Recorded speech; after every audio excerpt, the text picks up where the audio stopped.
seluruh tenaga pendidik dan tenaga kependidikan.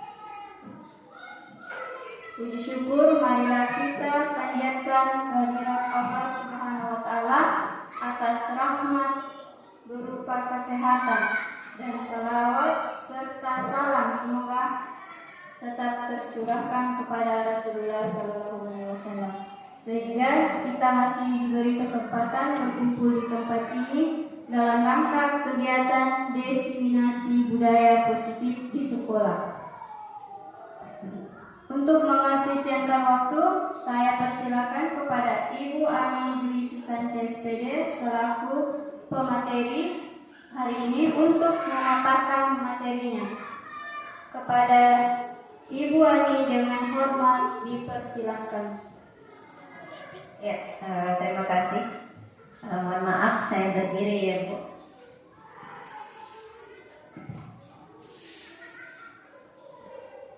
Assalamualaikum warahmatullahi wabarakatuh. Waalaikumsalam warahmatullahi wabarakatuh. Ya, yang terhormat Ibu Kepala UPT SD 224 Sidomulyo, yang terhormat Bapak Guru Hebat UPT SD 224 Sidomulyo, panjatkan kehadirat Allah Subhanahu wa taala, di mana pada hari ini kita masih diberikan kesehatan, kesempatan untuk bisa hadir di tempat ini guna melaksanakan diseminasi terkait budaya positif. Yes. Jadi kegiatan ini merupakan implementasi dari modul 1.4 yang sudah saya pelajari di pendidikan guru penggerak saya. Baik Bapak Ibu, untuk mengefisienkan waktu, kita mulai kegiatan hari ini ya. Jadi budaya positif itu merupakan satu hal yang sangat penting ya. Sebagai seorang pendidik, tentunya kita memiliki peran yang sangat besar untuk menerapkan atau menanamkan budaya positif ini kepada anak didik kita. Ya, yang pertama harus kita tahu apa sih itu budaya positif. Baik, yang pertama harus kita ketahui terlebih dahulu yaitu apa sih yang dimaksud dengan budaya positif ya.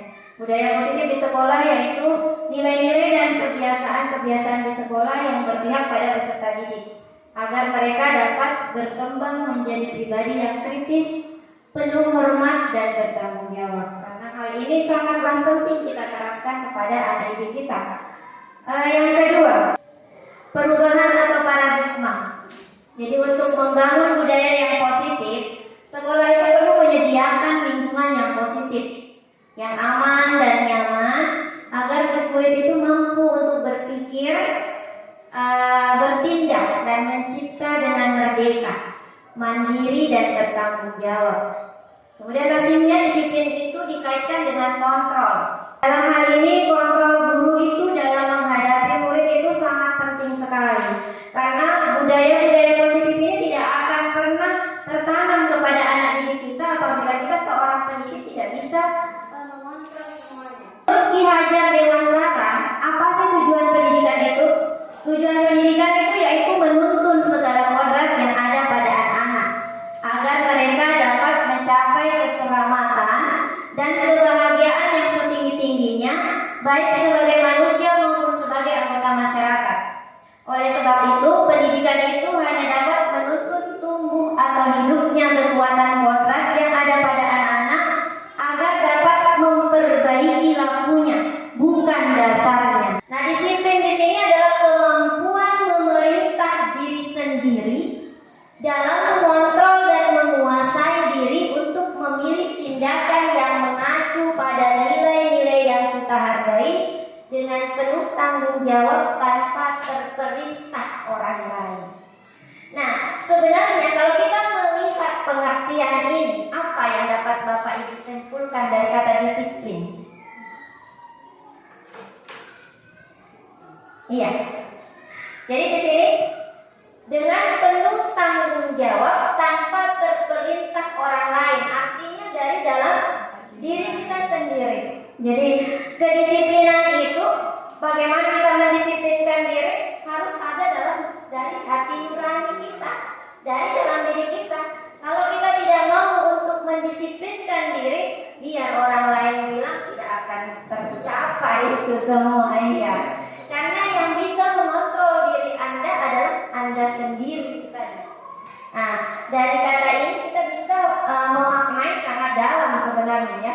Sebagai seorang pendidik kita harus punya tergerak hati kita untuk bagaimana mendisiplinkan diri sendiri sebelum mendisiplinkan kebajikan. Nah, nilai kebajikan itu adalah nilai yang positif berarti ya. Sifat-sifat positif manusia merupakan tujuan mulia yang ingin dicapai setiap individu. Jadi nilai-nilai kebajikan yang ingin dicapai oleh setiap anak Indonesia kita kenal dengan bahasa sekarang yaitu profil pelajar Pancasila. Manusia pada hakikatnya itu ada ini ya, ada kebutuhan yang pertama yaitu cinta kasih atau diterima, kesenangan, kebebasan, dan penguasaan. Itu adalah kebutuhan dasar manusia.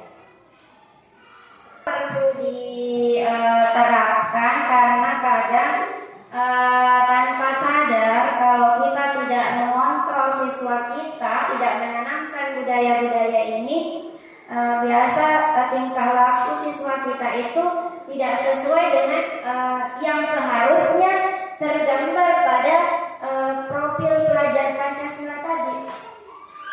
Nah, ini ada sebuah kasus ini.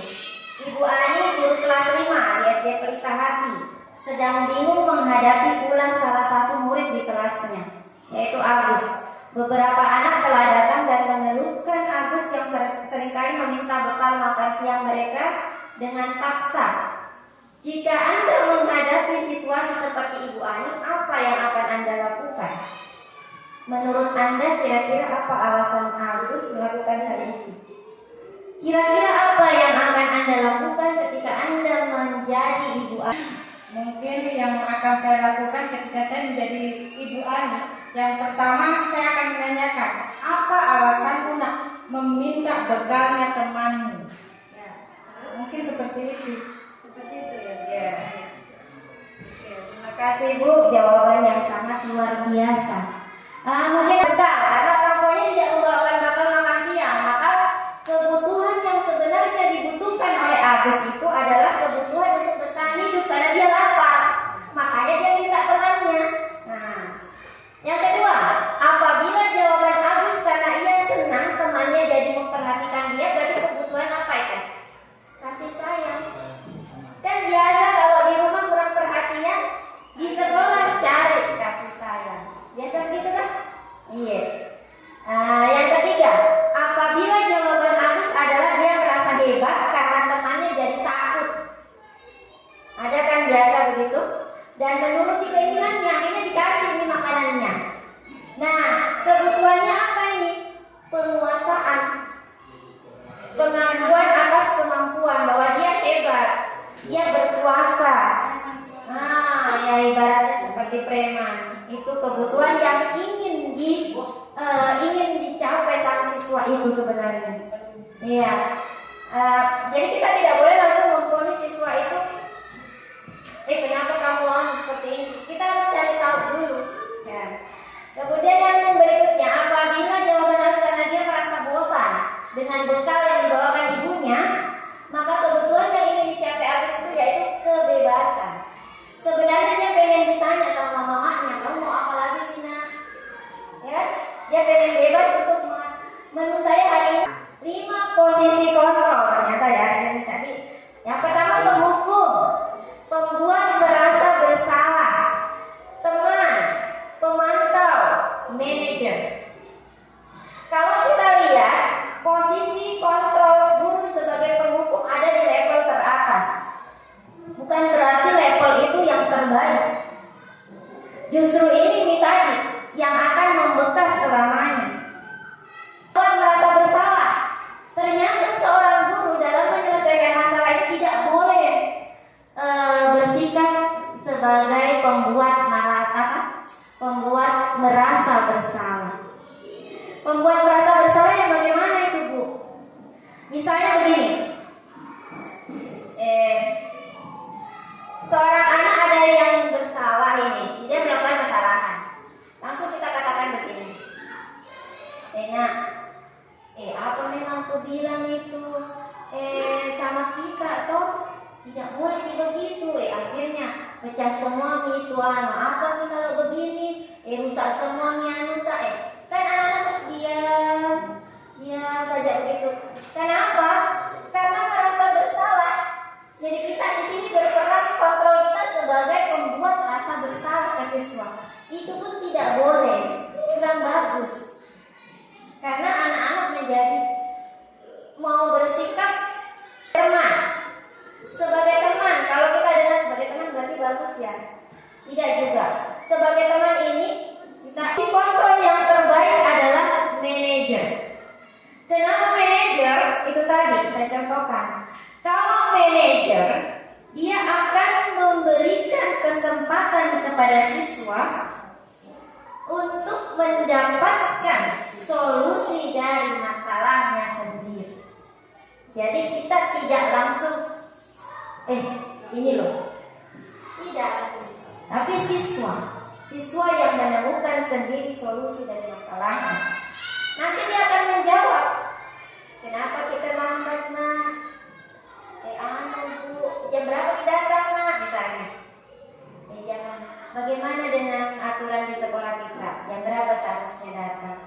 Jam 7.15 ya, Bu. Misalnya ada jawab tuh. Nah, 7.15. Nah, kalau begitu kamu datang tadi jam sekian, itu sudah tepat waktu atau bagaimana? Pasti dia akan menjawab. Setiap pertanyaan pemantik yang kita berikan pasti akan dijawab kepada siswa kita sampai dia menemukan solusi dari masalahnya. Seharusnya kita menjadi posisi kontrol kelima. Nah, ini pernyataan.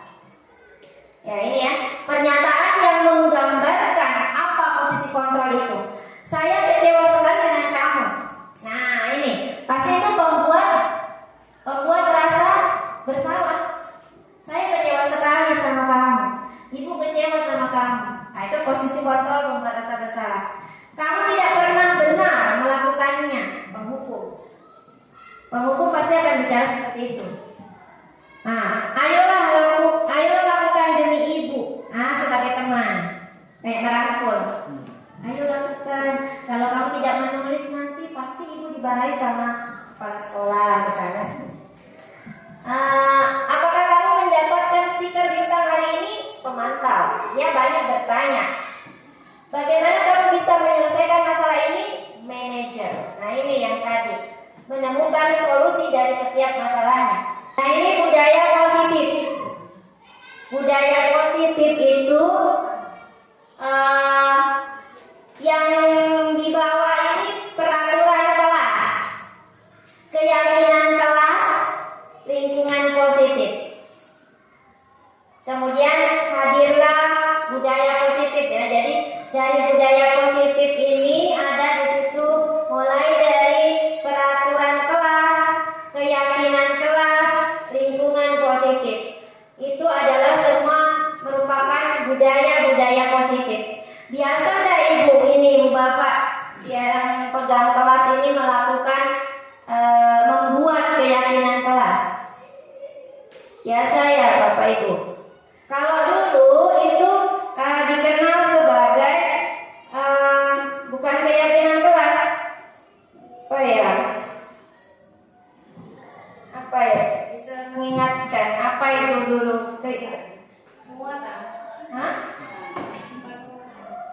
Bukan. Sebelum keyakinan kelas. Apa itu? Sering masih ingat? Kesepakatan kelas. Kesepakatan kelas.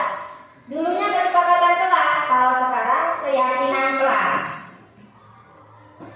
Nah, ini keyakinan kelas itu adalah nilai-nilai kebajikan atau prinsip-prinsip universal yang disepakati bersama secara universal lepas dari latar belakang suku, negara,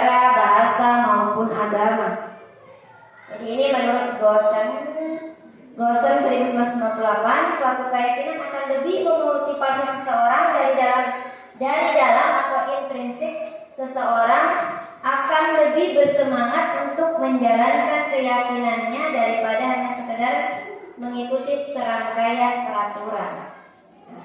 Ini adalah terkait keyakinan kelas. Jadi dari masalah tadi,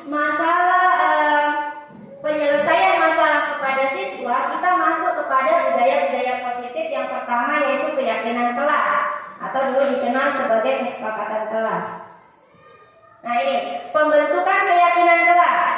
Ternyata untuk membentuk keyakinan kelas di kelas kita itu tidak serta-merta kita tulis sudah itu ini harus dilakukan. Kalau tidak ada sanksinya. Ternyata tidak seperti itu, Bapak Ibu. Jadi membuat keyakinan kelas itu harus melibatkan seluruh siswa kita. Iya. Siswa kita berikan kesempatan dia untuk menuangkan apa yang ada dalam otaknya dia. Karena setiap anak pasti berbeda-beda pendapatnya. Yang mana yang mau disepakati? Yang ini Bu, pisahkan. Yang mana lagi? Pisahkan. Yang terbaik atau yang urgen, yang paling bisa dilakukan siswa untuk bersama-sama. Kenapa seperti itu? Kenapa dijadikan keyakinan? Karena kalau yang namanya yakin itu kan dari dalam diri. Pada saat dia melanggar, karena dia sudah yakin, saya salah, itu hari sudah saya yakini, pasti dia akan begitu. Betul sekali. Siswa tak akan menyadari karena itu menjadi keyakinannya dia. Jadi silahkan Bapak Ibu membuat keyakinan kelas ini bersama siswa yang menjadi pengeksekusi utamanya. Iya. Nah ini kan tadi yang saya katakan, semua yang ada warga kelas sebenarnya ikut berkontribusi dalam membuat kegiatan kelas lewat curah pendapat. Nah ini tadi, iya, curah pendapat itu sama dengan musyawarah. Iya, silakan memberikan komentarnya. Bersedia meninjau kembali kegiatan kelas dari waktu ke waktu. Maksudnya bagaimana? Bagaimana itu Bu? Bersedia meninjau kembali kegiatan kelas dari waktu ke waktu. Apa maksudnya ini? Bersedia meninjau kembali keyakinan kelas dari waktu ke waktu. Selalu mengingatkan. Ada yang lain? Bersedia meninjau kembali keyakinan kelas dari waktu ke waktu. Artinya apa ini? Kalimat ini?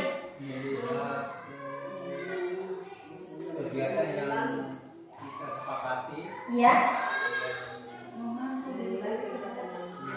Ya. Kenapa? Mengulangi kegiatan yang sudah disepakati bersama. Mengulangi. Ya. Iya, baik. Jadi kalau kita melihat kata-kata bersedia meninjau kembali, artinya harus ada refleksinya, harus ada peninjau. Bagaimana ya? Keyakinan kelasnya sudah berhasil atau tidak ya? Keyakinannya kelasnya sudah bagus atau tidak ya? Ini sudah tercapai tidak ya? Terus jangan juga keyakinan kelasnya itu saja. Sama tuh siswa tak berganti tahun mau yang baru. Jadi harus selalu meninjau bagaimana keberhasilannya, merefleksi semua itu. Yang bagus perlu ditingkatkan, yang belum bagus jelas harus makin ditingkatkan. Ya. Itu terkait keyakinan kelas. Nah ini adalah contoh peraturan. Jadi sebelum jadi keyakinan kelas, ini tadi ada peraturan yang muncul. Maksudnya itu tadi ide-ide dari anak-anak itu masuk peraturan. Anak-anak bikin lagi, bilang tidak boleh menyontek pada saat belajar. Itu dari peraturannya anak-anak kan? Peraturan yang punya. Nah dari peraturan ini akan jadilah keyakinan kelas. Keyakinan kelas itu bagaimana sih? Kenapa kok beda dengan peraturan? Kalau keyakinan kelas itu sudah banyak nilai-nilai kebajikan di dalamnya, sudah lebih bahasanya juga lebih tersusun baik. Coba kita lihat peraturan. Selalu kembalikan buku ke tempatnya. Ini peraturan. Keyakinan kelasnya apa? Nilai kebajikan yang dituju apa? Tanggung jawab. Betul. Nah, dan dilarang mengganggu orang lain. Keyakinan kelasnya apa? Menghormati orang lain. Nah, ini contoh keyakinan kelas, ya. Iya. Ini contoh saja. Nah, ini saya masuk di segitiga restitusi. Apa sih itu segitiga restitusi? Mohon maaf Bu ya, waktunya slide-nya ini. Sebenarnya saya berusaha Bu. Slide-nya banyak sekali. Baik, segitiga restitusi.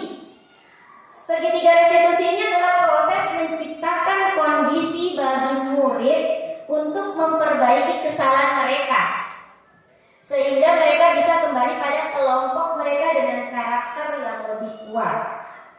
Melalui restitusi guru dapat membantu murid menjadi lebih memiliki tujuan, disiplin positif, serta memulihkan dirinya setelah berbuat salah.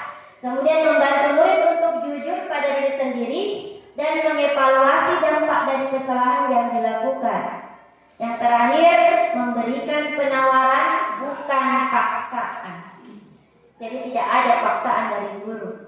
Kita hanya memberikan penawaran, tidak boleh menekan siswa.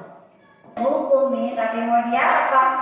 Nah, segitiga restitusi. Nah ini, kamu tentu punya alasan mengapa melakukan itu. Nah, pertanyaannya bijak-bijak sekali kan guru.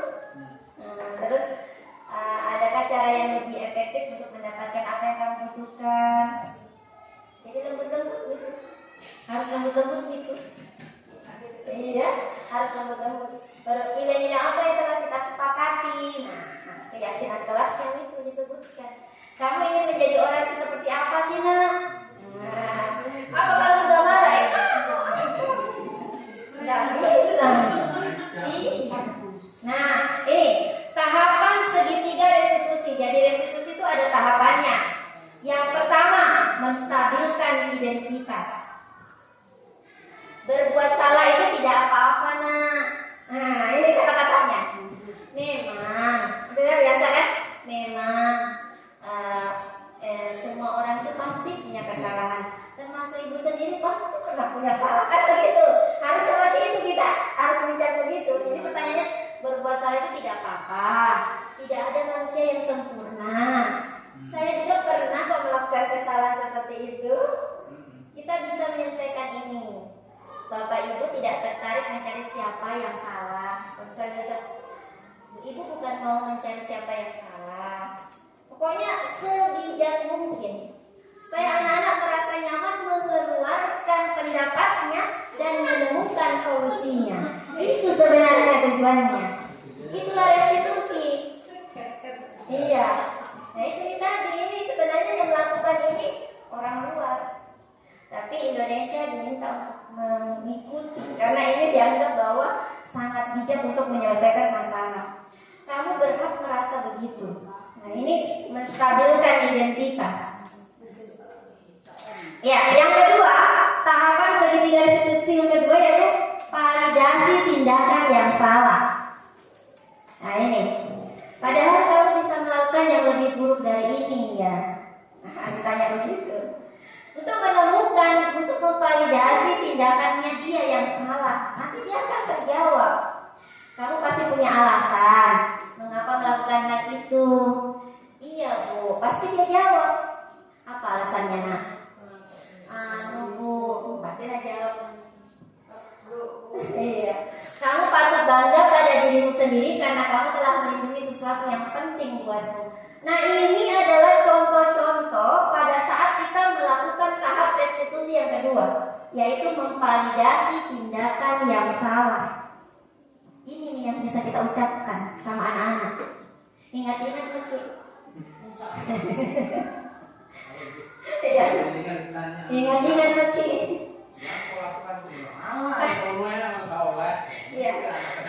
Iya itu yang tadi. Selanjutnya tahapan segitiga restitusi yang ketiga, menanyakan keyakinan.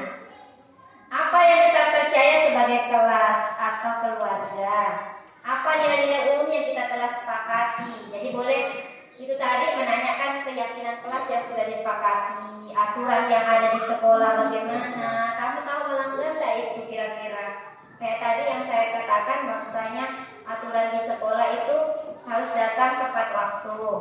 Jam 7.15 sudah masuk, dia datang lewat, pasti dia ingat.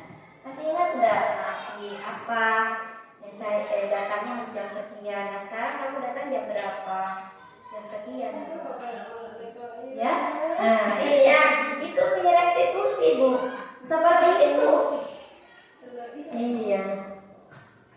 Nah, ini di tahapan yang harus kita lakukan ketika kita merestitusi siswa. Ya, kadang kalau kita melakukan ini menurut ceritanya ini ya, pada saat kita menggunakan restitusi ini, segitiga restitusi ini dengan tahapan 3 tadi. Yang pertama apa tadi tahapan yang pertama Ibu?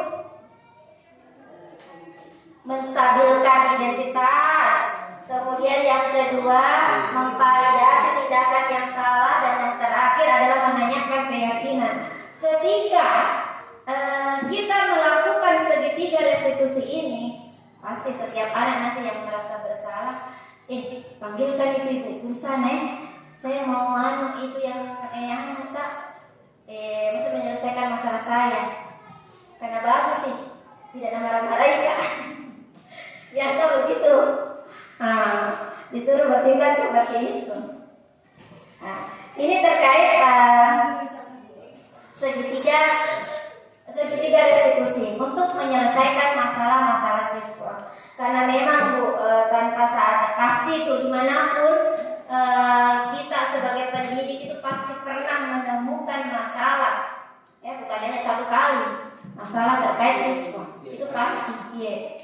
Tiap hari bahkan di Pak, betul sekali Pak. Nah, kita diminta untuk melakukan ini semua. Jadi bisa Bu, nanti kalau ada masalah yang kita coba menjadi manajer. Iya, menjadi manajer dengan menggunakan tahapan segitiga restitusi. Bisa nanti Bu, Ibu kepala sekolah sebagai pengontrol yang melihat tuh bagaimana menyelesaikan masalah dengan menggunakan segitiga restitusi. Coba bandingkan ketika ibu bapak menjadi posisi kontrol sebagai penghukum. Bagaimana itu? Paling enak, paling mudah.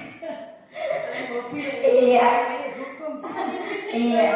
Baik Bapak Ibu, sebelum saya buka sesi berikutnya, saya akan putarkan sebuah video tentang segitiga restitusi yang sudah saya buat. Bapak Ibu, saya akan menampilkan video tentang segitiga restitusi yang telah saya buat. Semoga bisa menginspirasi Bapak Ibu sekalian.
Nasta yakin tidak kalau sikap ibu itu harus ada dalam diri kita? Yakin tidak? Yakin. Jadi sikap ibu itu harus ada dalam diri kita. Nah, baik, karena Nasta sudah yakin bahwa perbuatan kita itu tidak bagus dan sedang memiliki keyakinan dan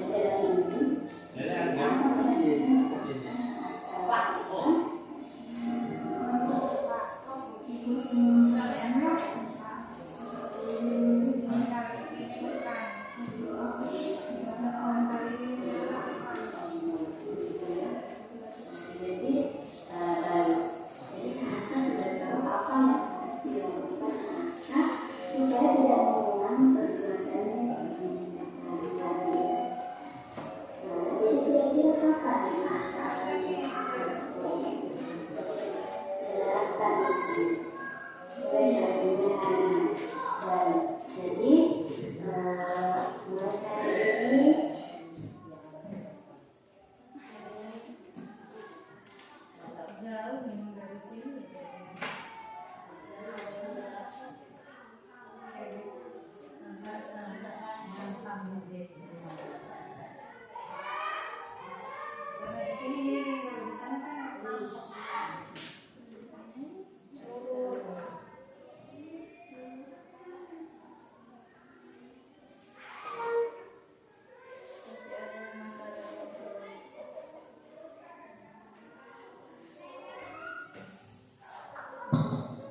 ya, jadi tadi itu masalah yang pertama ya Bapak Ibu terkait seorang siswa yang melanggar keyakinan kelas karena dia menyontek kepada temannya. Pada masalah yang kedua ini yaitu seorang siswa yang terlambat datang ke sekolah. Jadi siswi ini melanggar keyakinan kelas juga terkait kedisiplinan. Coba saya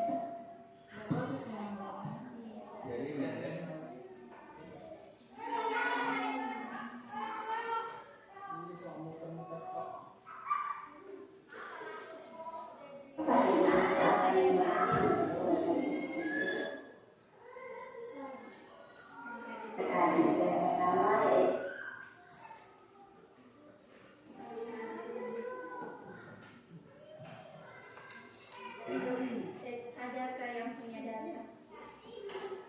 Ini tak ada.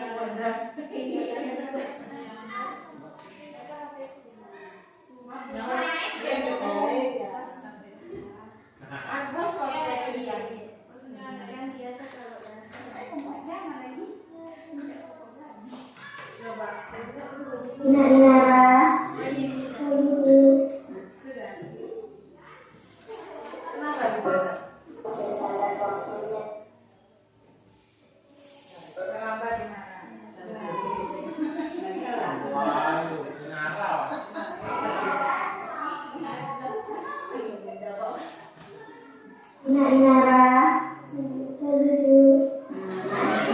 tahu nggak kenapa Bu Guru hari ini panggil Inara?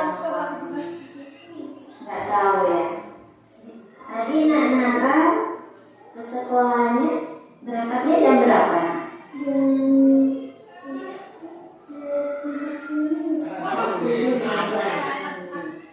Kalau sekolah kita aturannya masuk itu jam berapa? Iya, berarti Nak Nara tadi ini terlambat datangnya atau sudah tepat waktu datang? Terlambat. Ya. Menurut Nak Nara, terlambat datang ke sekolah itu perbuatan yang baik atau tidak? Tidak ya, perbuatan yang tidak baik. Memang semua orang itu, semua manusia itu pasti pernah berbuat kesalahan. Termasuk Ibu Ari sendiri pernah berbuat kesalahan, pernah terlambat ya. Misalnya terlambat ketika datang menghadiri suatu acara. Dan seperti itu halnya Inara hari ini.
disiplin itu datang tepat waktu itu harus ada dalam diri kita.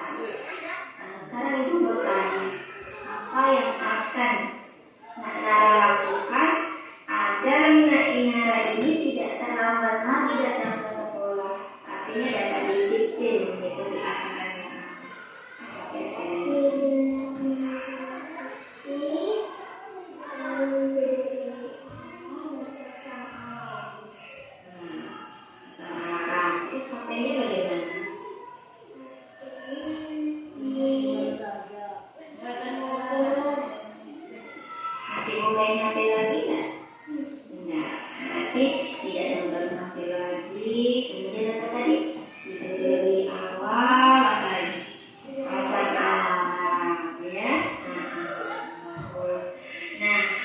Kira-kira tadi kan Nak Nara sudah tahu apa yang harus dilakukan Nak Inara supaya Nak Inara itu bisa disiplin, datang ke sekolah tepat waktu, tidak terlambat lagi ya. Artinya kira-kira kapan itu apa yang Nak Nara lakukan?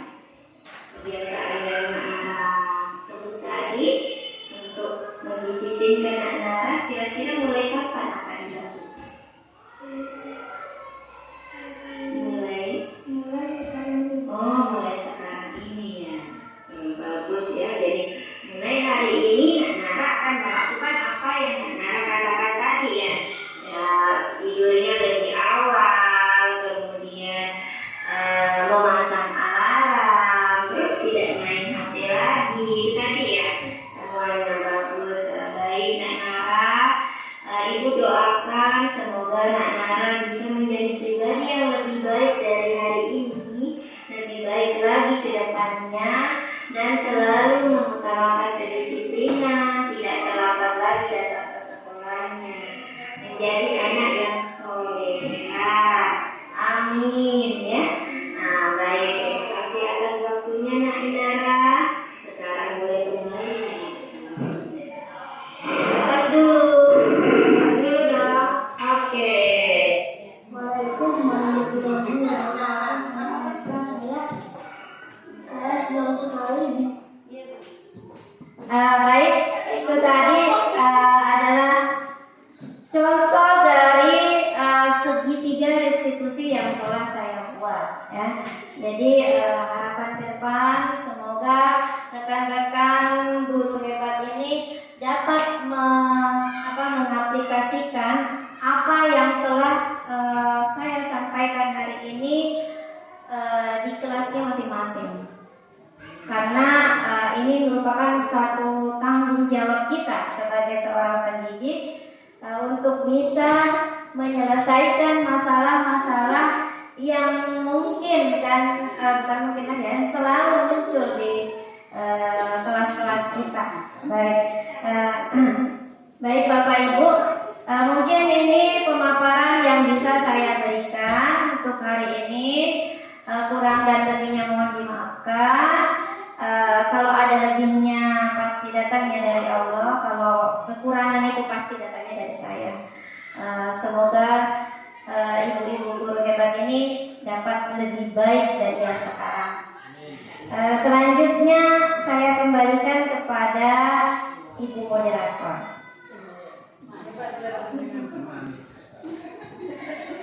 Itulah tadi pemaparan materi yang sempat dibawakan oleh pemateri. Saya ucapkan terima kasih dan semoga apa yang disampaikan memberi manfaat buat kita semua. Amin. Selanjutnya saya akan buka sesi tanya jawab kepada Bapak atau Ibu guru yang ingin mengajukan pertanyaan. Dengan hormat dipersilakan.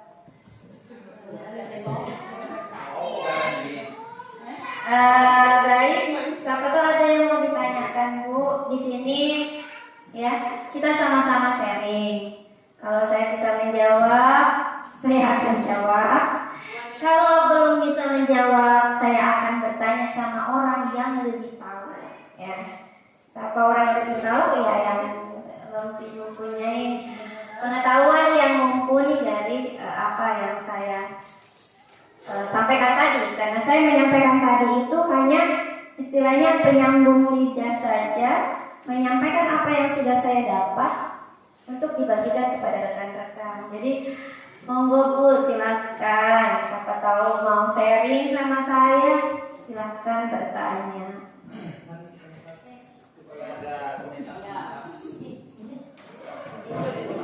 Terima kasih kesempatan yang diberikan kepada kami. Di sini saya akan menanyakan apa maksud daripada perubahan paradigma. Itulah yang saya sempat pertanyakan kepada Ibu. Terima kasih.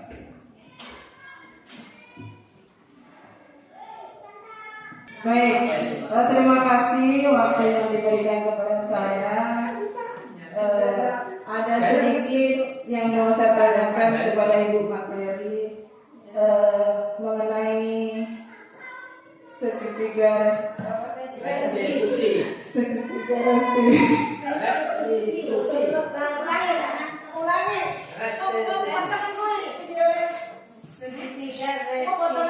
Tenang. Ya, baik, terima kasih sebelumnya kesempatan begini Ibu Anak sebagai pemateri.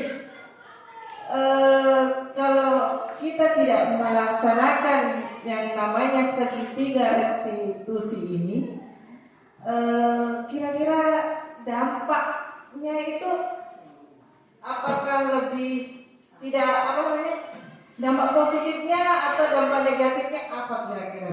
Kalau kita melaksanakannya ini, iya seperti itu. Nah kalau kita tidak melaksanakan juga baik, kira-kira apa ya dampaknya gitu? Ya beri, cuma itu saja Pak. Mohon bimbingannya kepada kita semuanya. Terima kasih. Sekian. Assalamualaikum warahmatullahi wabarakatuh. Waalaikumsalam warahmatullahi wabarakatuh.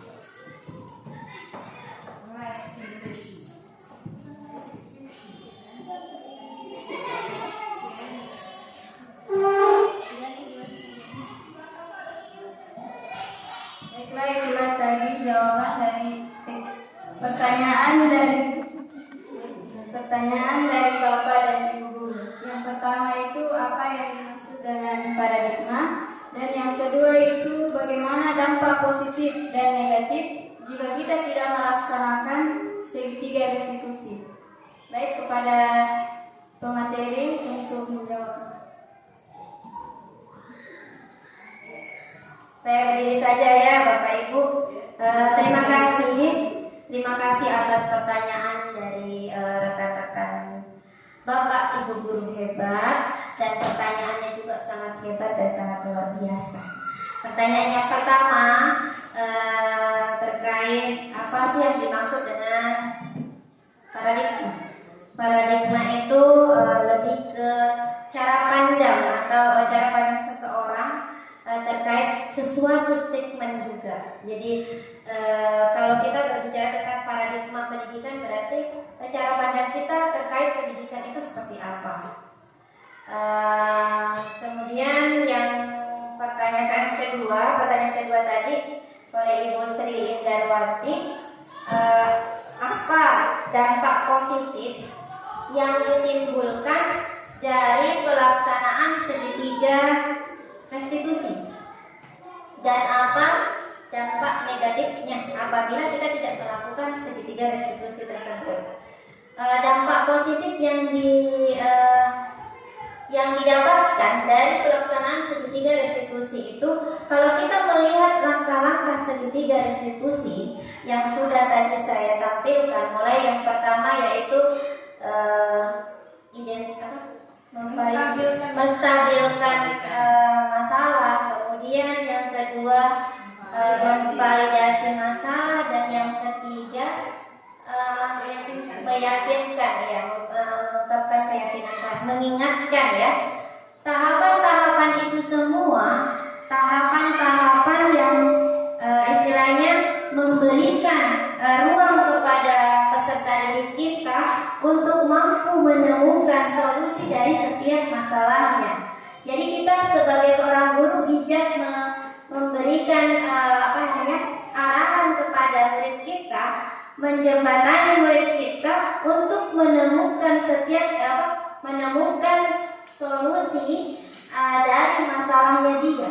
Jadi anak-anak itu dibuat untuk bisa berpikir berpikir, bagaimana sih sebenarnya saya menemukan masalah itu? Karena kalau dia mampu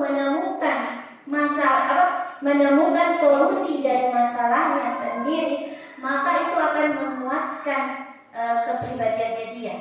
Dia tahu bahwa hal itu tidak baik dan saya akan berusaha tidak melakukan lagi.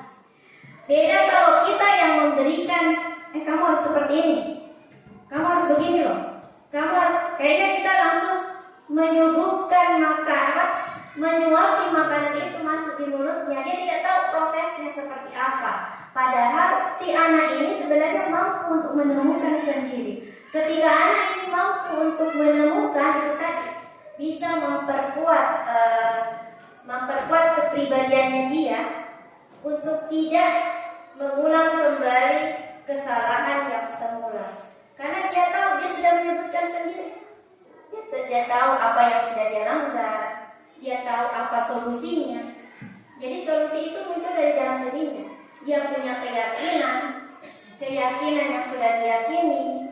Jadi kemungkinan untuk melakukan suatu kesalahan yang sama itu lebih minim. Sementara kalau kita tidak melakukan segitiga restitusi, seorang guru tidak tahu di mana posisi kontrolnya, otomatis tadi yang saya katakan, anak-anak tidak mampu untuk menemukan solusi dari masalahnya. Anak-anak hanya kita langsung yang ibaratnya makanan itu langsung disuapi. Anak-anak langsung bilang, kamu harus minta maaf ke sana cepat. Kok begini, kok harus begini, kok harus begini. Kita terus nih yang bilang, kalau kita tidak mengikuti segitiga restitusi. Tapi dengan mengikuti segitiga restitusi dengan tahapan yang ada 3 tadi, itu tadi, pasti anak-anak mampu untuk mengungkapkan sendiri dari masalahnya, dia mampu untuk menemukan solusi, kemudian dari solusinya dapat menjadi penguatan bagi kepribadiannya. Nah, itu sebenarnya tujuan dari segitiga restitusi. Ya, itu mungkin dari saya. Saya kembalikan ke moderator. Baiklah, itulah tadi jawaban dari pemateri. Bagaimana Bapak Ibu penanya, apakah sudah sesuai atau ada rekan guru yang ingin menambahkan? Demikian tadi kegiatan diseminasi budaya positif di sekolah. Mari kita bersama-sama mengucapkan hamdalah. Saya sebagai moderator mohon maaf atas kesalahan saya. Wassalamualaikum warahmatullahi wabarakatuh. Baik anak-anak, assalamualaikum warahmatullahi wabarakatuh.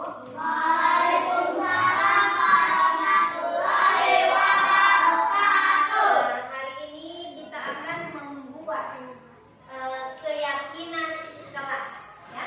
Jadi kita akan membuat keyakinan kelas 4. Jadi saya minta setiap siswa nanti menyampaikan apa yang harus diyakini di kelas itu. Jadi kenapa ibu membuat keyakinan kelas? Karena dulunya itu kan ada yang namanya kesepakatan kelas, ya.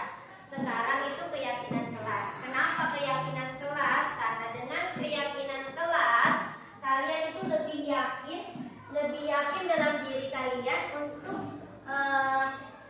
melakukan apa yang sudah dirembukan secara bersama. Jadi tidak akan berani untuk melanggarnya.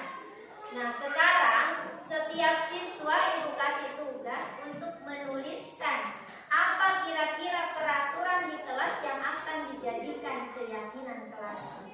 Silakan tulis di kertasnya ini.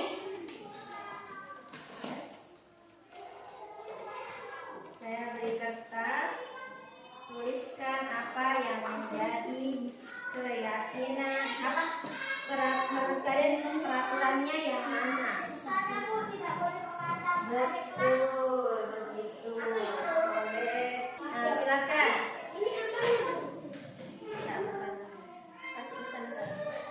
Boleh lebih dari 1 buat, ya. Silakan.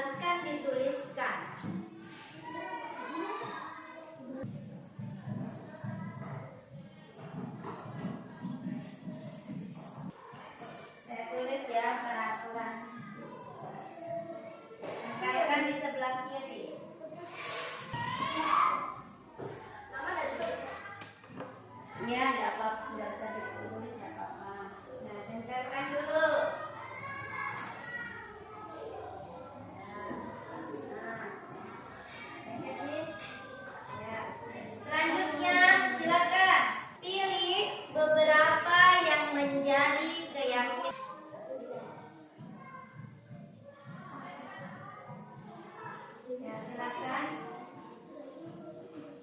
Ya, tempel.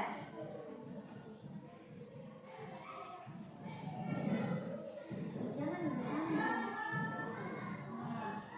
Ya, silakan duduk ke tempatnya. Yang lain boleh tempel di depan.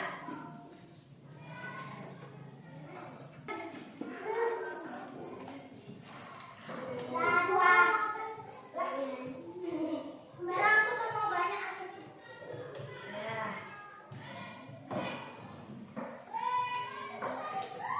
Nah. Ya, silakan kembali ke tempatnya masing-masing. Kita sudah memilih yang mana keyakinan kelas yang akan digunakan, ya.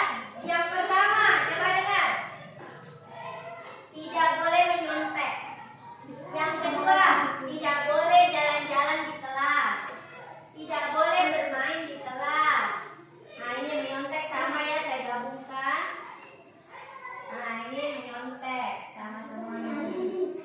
Nah, tidak boleh bermain di kelas. Kita tidak boleh. Nah, tidak ke sana. Ambil ke sana satu saja. Ya, tempel. Selanjutnya apa lagi? Terlambat ke sekolah. Tidak boleh terlambat ke sekolah. Mana terlambat sekolah tadi? Tidak boleh terlambat ke sekolah. Ya, tempel. Sudah dua ya. Mana lagi? Tidak boleh mengganggu teman. Mana itu? Nah, saat belajar. Ya, tidak boleh berjalan-jalan itu kayaknya sudah sama, tidak boleh mengganggu juga ya. Harus tertib ya. Tidak boleh jalan-jalan. Tidak boleh jalan-jalan di kelas, ada enggak? Tidak boleh di jalan kelas. Masuk apa enggak ini? Masuk. Nah, masukkan. Menjaga kebersihan kelas. Masuk. Ya, kita kasih masuk juga. Tidak boleh bermain dalam kelas, sudah ada tadi. Tidak ada. Tidak boleh bermain di kelas ya. Tidak boleh bermain, tidak boleh jalan-jalan di kelas, tidak boleh menyontek sudah. Tidak boleh bicara kotor. Masukkan. Ya. Masukkan. Kita tidak boleh memancing. Tidak boleh ribut. Tidak boleh ribut, ada saudara? Tidak ada. Masing-masing. Tidak boleh ribut di kelas. Nah, sudah. Nah, di sini sudah didapat 6. Coba bacakan Riwi. Yang mana itu? Yang pertama, Tidak boleh menyontek. ya, Tidak boleh terlambat ke sekolah. ya, Tidak boleh mengganggu teman saat belajar. ya. Tidak boleh ribut dalam kelas. Menjaga kebersihan kelas. Ya. Tidak boleh bermain. Tidak boleh bermain Dalam kelas. dalam kelas. Tidak boleh Tidak boleh bicara kotor di hadapan teman. Lagi. Tidak boleh menyontek. Tidak boleh Ribut. Tidak boleh main-main. Tidak boleh jalan. Nah, ini sudah masuk juga nih. Nanti ini.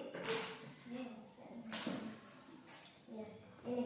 Baik, terima kasih Riwi. Silakan duduk ke bangkunya kembali. Nah, di sini sudah ada berapa ini tadi? 7 yang kita sepakati, yang sudah kita sepakati untuk menjadi keyakinan kelas kita. Yang pertama, tidak boleh menyontek, berarti harus bersikap. Apa kalau tidak boleh menyontek? Bersikap apa?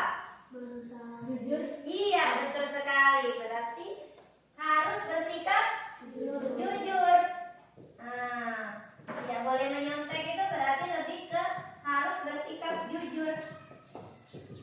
Menjawab sesuai kemampuannya, ya. Nah, yang kedua, tidak boleh terlambat ke sekolah. Berarti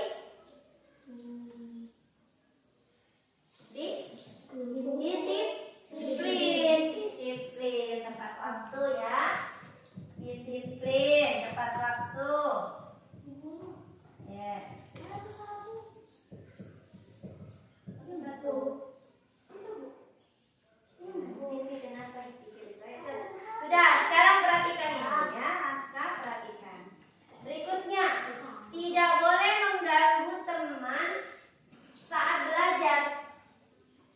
tidak boleh mengganggu teman saat belajar, berarti saling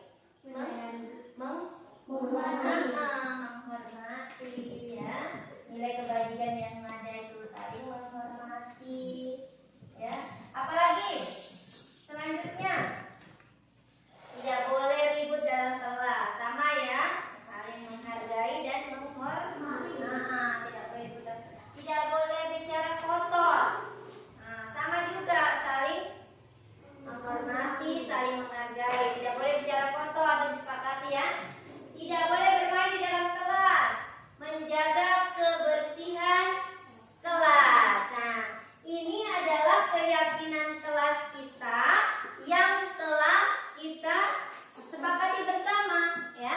Jadi ini tadi dibuat oleh sampean sendiri. Jadi sampean harus menjadikan itu sebuah keyakinan dan harus melaksanakannya dengan baik. Betul sekali. Bagaimana? Sudah paham ya? Sudah baik kalau